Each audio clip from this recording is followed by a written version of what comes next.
Hi friends, मैं छोटलाल कुमार आप सबका स्मार्ट स्टडी 2.0 में हार्दिक स्वागत करते हैं। हम लोगों ने क्लास 12 का जो 100 मार्क्स हिंदी हैं उसको पढ़ रहे थे और उसमें के 2 चैप्टर पढ़ लिए हैं। आज हम लोग तीसरा चैप्टर स्टार्ट करेंगे। तो तीसरा चैप्टर को भी हम लोग सारांश के माध्यम से समझने का प्रयास करेंगे और इसमें जो भी प्रश्न उत्तर होगा उसको करने का प्रयास करेंगे। तो चलिए सबसे पहले इसके लेखक के बारे में जानते हैं, क्योंकि ऑब्जेक्टिव प्रश्न लेखक के बारे में पूछ लेता है। तो यहाँ जो आज का हमारा तीसरा पाठ है वह एक भाषण है जिसे 5 जून 1974 को जयप्रकाश नारायण ने पटना के गांधी मैदान में दिया था। उसी के कुछ अंश को इसमें लिखा गया है। तो चलिए इनके बारे में कुछ जानते हैं। तो यहाँ हम लिख दिए हैं, ये पार्ट 3 है, इसका नाम संपूर्ण क्रांति है और संपूर्ण क्रांति एक भाषण है। सबसे पहले याद रखना है कि संपूर्ण क्रांति एक भाषण है, क्योंकि ऐसा ऑब्जेक्टिव में पूछ लेता है कि संपूर्ण क्रांति क्या है, तो यहाँ एक भाषण है। इसका लेखक जो है जयप्रकाश नारायण है। जयप्रकाश नारायण को और नाम से भी जानते हैं, लोक कल्याण चाहे लोकमान्य, इस तरह।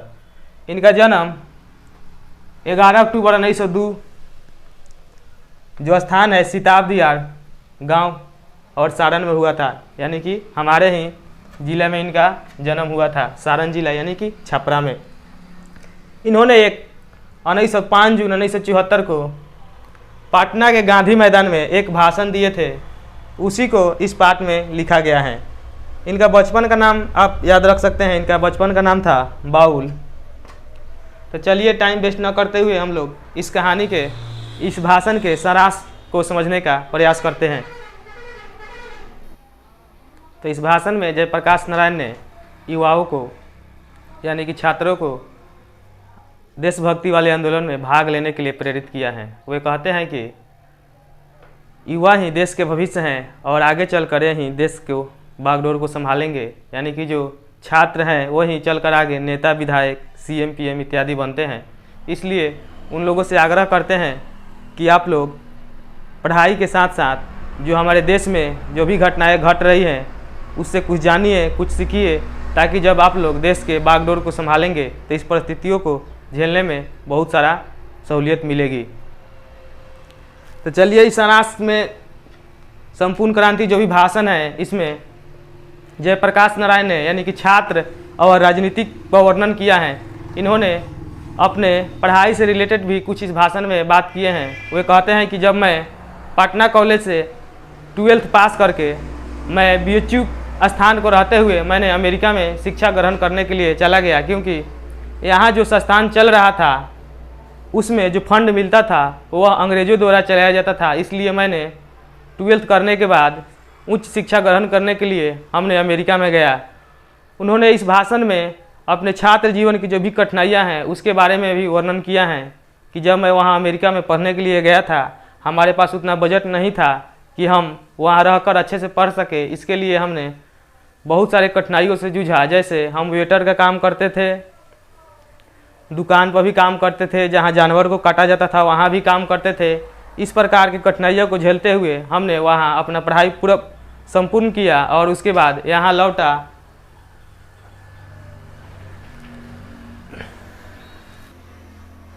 तो जयप्रकाश नारायण ने अपने भाषण में महात्मा गांधी और दिनकर जी के भी उल्लेख किए हैं।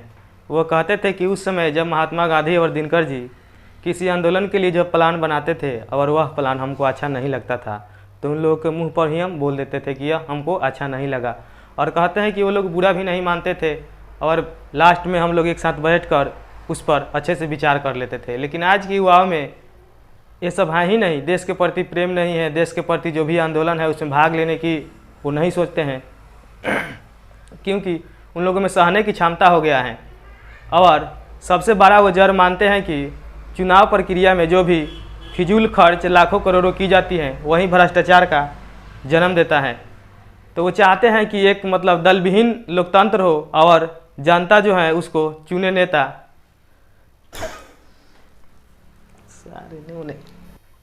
वह इस भाषण में उल्लेख करते हुए दिनकर जी के बारे में कहते हैं कि हम लोग 4 मित्र जो हैं बेलोर में चेन्नई गए थे अपने रामनाथ गोयनकर के घर। वहीं पर दिनकर जी का निधन हो गया। उन्हें कुछ छोट मोट दर्द हुआ, उसके बाद उन्होंने ले जाकर एक हॉस्पिटल में भर्ती कराया, उसके बाद इनका निधन हो गया।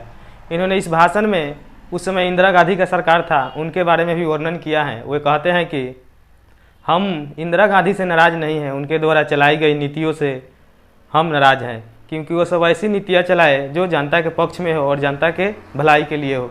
तो ओवरऑल इस भाषण में जयप्रकाश नारायण ने कहने का प्रयास किया है कि छात्र जीवन में अपने स्टडी के साथ साथ जो भी हमारे देश में घटनाएं घट रही हैं उस पर ध्यान देना चाहिए।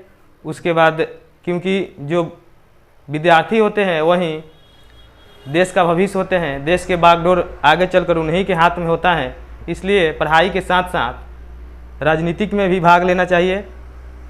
चलिए, तो इस कहानी को हम लोग सारांश के माध्यम से समझने का पूरा प्रयास किए हैं और हमने इसका कल जो अगला वीडियो बनेगा उसमें इसका क्वेश्चन आंसर करवाएंगे। चलिए, तो थैंक यू।